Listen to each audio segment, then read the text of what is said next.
niya is like, hindi alam, of course. So, nung kinabukasan, nagpaalam siya sa nanay niya na, Mami, sabi niya, meron akong friend na paliliguin ko. Okay lang ba? Tapos sabi ng nanay niya, oo naman, okay lang. Hindi alam ng nanay niya na yung tinulungan niya is homeless. Siyempre, ano bang pagkakakilala natin sa homeless? Unfortunate. No. Iniisip agad ng nanay niya is masamang tao. So, with his innocent mind, wala siyang pretension, wala siyang inhibition. Basta tumulong lang siya. Yun lang yung pinakaano niya na gawin. Yung tumulong. So, nung nalaman ng nanay niya, syempre, ano bang mangyayari? Galit na galit yung nanay niya.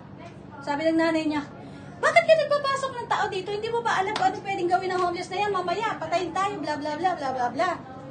Eh, yung bata, nasa may lang niya yung project niya eh. Diba? Yung tumulong lang eh. So, pinalayas niya yung homeless. Sabi niya, hindi mo naiintindihan. Project namin to sa school.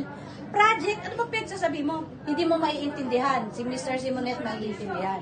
So, yung nanay niya, galit na galit, sumugod dun sa school.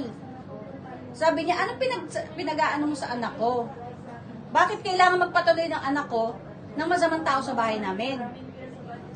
Sabi ng teacher niya, yung anak mo, ina-action niya yung project namin, which is doing good deeds. Meanwhile, etong taong to, si Jerry, yung homeless, bumalik siya ngayon sa bahay. Ginawa niya yung sasakyan ng nanay. Yung nanay, nakita siya, tinutukan siya ng baril.